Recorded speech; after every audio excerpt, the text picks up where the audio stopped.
Welcome to the Modern Manager. I am Amy Canfor Stewart. I'm so glad you joined me today to talk about how to improve your thinking and your team's thinking. The Modern Manager is all about how to be an effective manager and build a strong, healthy workplace where everyone gets to be their best self and do their best work. And that includes how you show up to make decisions, problem solve, and just think strategically and just think in general.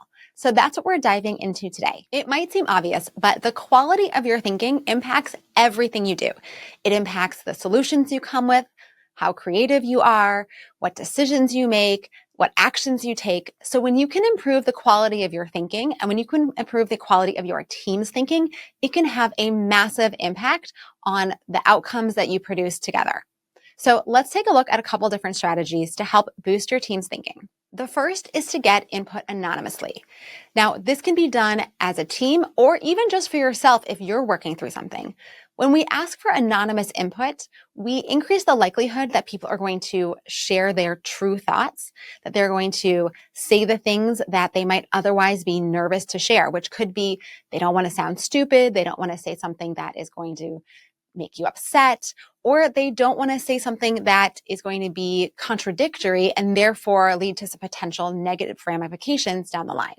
So getting anonymous input is a great way to get just more true thinking into the room so that you can grapple with all of those thoughts and not just be limited to things that people feel comfortable speaking up out loud. To get anonymous thinking, you can use tools like an online survey, or you can even use something like a Google Doc, where people get to go on and they get to be a little anonymous character and they can type their thinking, they can leave comments, and nothing will be attributed to them. The next approach is to try role-playing. Role-playing is a wonderful technique for getting yourself out of your own perspective and into the perspective of someone else who will think differently than you. This is great for trying to think like a customer or trying to think like a member of a different department, but it can also be thinking like a 5-year-old or thinking from the perspective of someone who lives in a different country from you and what they might think or do. It could even be putting on the hat of a scientist or the hat of an artist. And when we wear these kind of different hats and we allow ourselves to try to look at a situation and think from someone else's perspective, we also open up and uncover things that we wouldn't have otherwise thought about.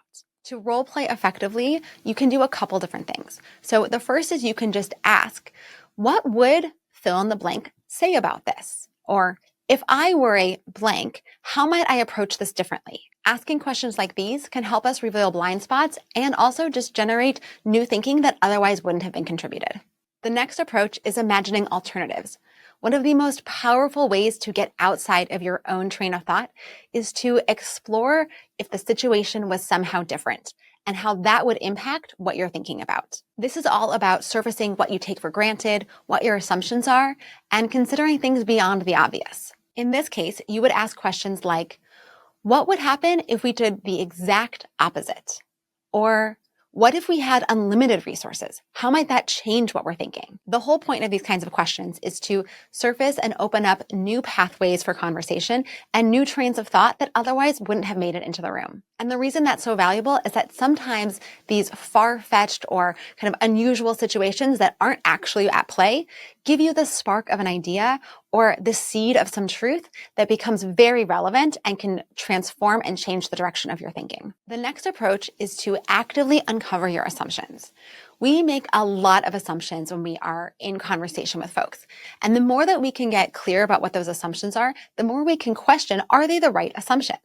So using tools and approaches like the 5 whys, where you just keep asking why until you get to the root of the idea, that's one way to surface assumptions. Another way that I love to surface is using the word because. I think this because.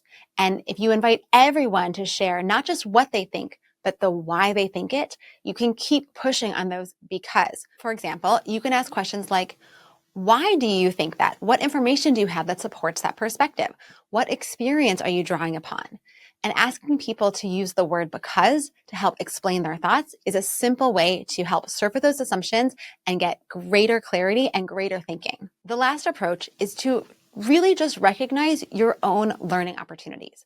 We all know so much, and it is so easy for us to come into a room, to be in a conversation, and to advocate for our position. But when we can have those strong beliefs, but we can also hold them lightly and really bring a learner's mindset to ask why, to be willing to question ourselves, to cultivate that intellectual humility, that what we know is only a tiny fraction of what there is to know, we can be more open to investigating, to exploring, to learning, to being curious. And that is where that rigor comes from. That is where those deep conversations, that surface assumptions that bring out new ideas, they come because we are willing to allow them space. If we hold too tightly to our beliefs, if we hold too tightly to being right, we suck out all the air from the room and we don't allow those conversations to unfold. So be intellectually humble and intellectually curious, create space, advocate for what you know, but also be willing to question that. Improving the quality of your thinking is not a one-time process. It is a habit that we need to build over and over and over. By applying these techniques for ourselves and with our teams, we can start to cultivate and build those muscles for thinking more rigorously, for exploring assumptions, for surfacing new ideas and richer thinking that will improve how we work. It'll improve our decisions, our creativity, and our problem solving. I hope you found these strategies helpful. And if you did, check out themodernmanager.com, where I share a lot more on how to be an effective manager and build a strong, healthy team. And while you're here, don't forget to hit that subscribe button and check out my latest video.